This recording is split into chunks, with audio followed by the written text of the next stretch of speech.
All right, Jake, welcome back. Thank you for taking the time to come back, interview with us. We actually had a few follow-up questions that we didn't get to ask you the first time around. So, to start though, can you tell us a little bit about yourself? Yeah, I'm Jake Smith. As you already know, I'm 20 years old. I'm a student in school at St. Jack. I'm currently enrolled. I take night classes and online classes, and I've had a few years experience in the customer service setting, and I love the competitive environment it brings to the table, and I'm just ready for a new challenge.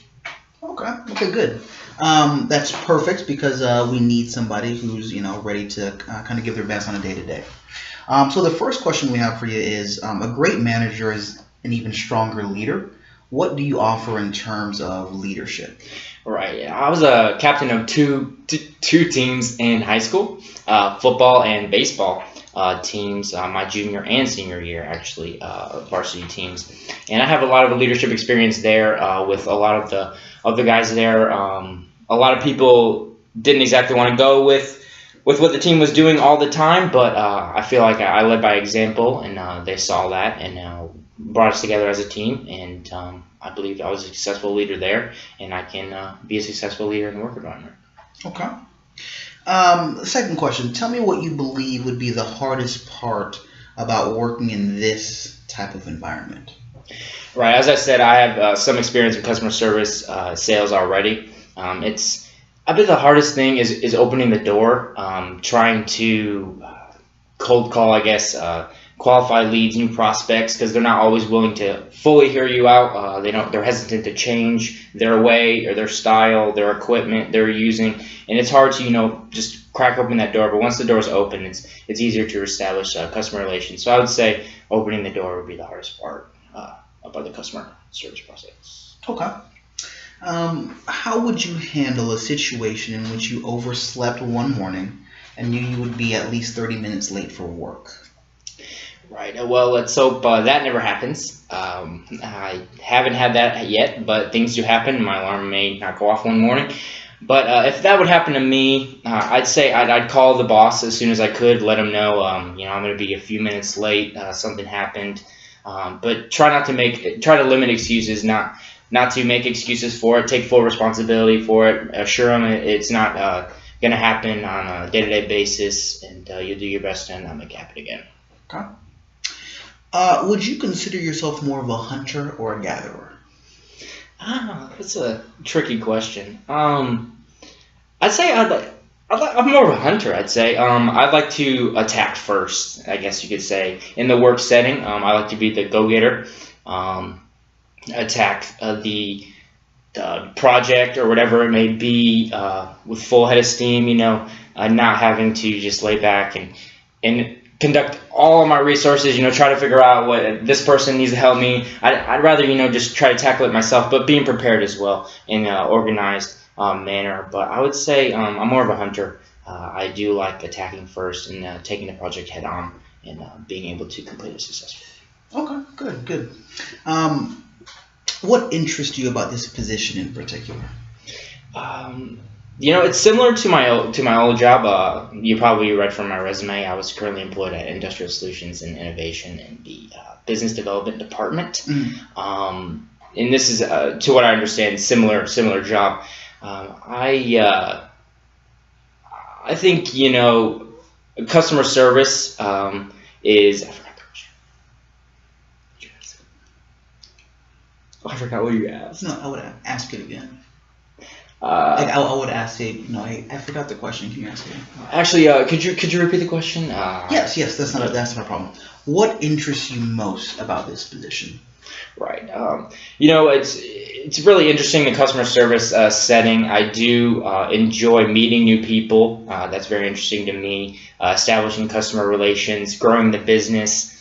Selling the equipment and bettering. I believe if I'm going to work for a company, I like to believe the solution that company has to offer is one of the best in that market.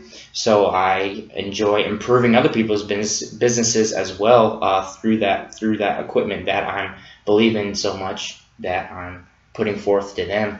So I believe it's interesting to sell a solution to someone, sell equipment to someone to better them in their future endeavors. Okay. Now this question isn't on the prepared list, but I wanted to kind of ask, just There's a theme here, right? You strong leadership skills that you believe that you have. You consider yourself more of a hunter. You like to go out and do. Something that interested you about the position is the ability to take our value and bring it to a customer. How do you think you would be able to fold into an environment where you're the new guy, right? And you have to show value in a more non-leadership or more passive setting, right, while having aggressive goals. How do you reconcile the two? I know, contrary to other people's thinking, I believe, it's good to, I don't know if it's a priority or mandatory way, but I do believe it helps if you're in a servant setting before you are the leader in the group. I believe that experience there is good to grow you to a leadership process. So I think a setting like that, I'm new, I'm in a new work environment, trying to be aggressive at the same time while I have others ahead of me.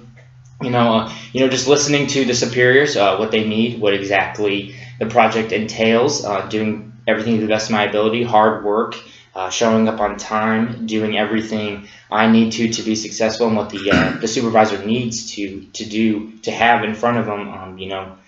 Just really do my best in trying to carry out the project successfully, and try to work my way up and gain recognition through that. Okay. How would you rank your communication skills on a scale of 1 to 5?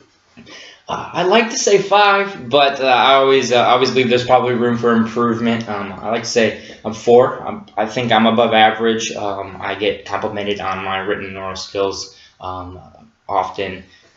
I guess my school has prepared me through the grammar and English, punctuation, and all that good stuff. To be able to be a good writer and portray my abilities there, written and orally as well. Taken many speech classes, and I think I'm prepared there. But like I said, 4 probably, because there's always room for improvement. Okay, and then our last question: who would win in a fight, Spider-Man or Batman? And can you please describe why you believe that? I think Spider-Man, because Batman really doesn't have any true superpowers. He's kind of just a guy that wants revenge, and he wears a suit. He has a cool car. He's rich. So I think Spider-Man. He has the spider senses. He's agile, quick. Gets to shoot people with spider webs. Man, that's pretty cool. Batman throws his bat object thing at Spider-Man. He would just hit it with a web and then just beat him up. Yeah. I think Batman. Okay. And that concludes our interview. Jake, thank you. Yeah. Thank you for taking the time. Yes, sir. Thanks.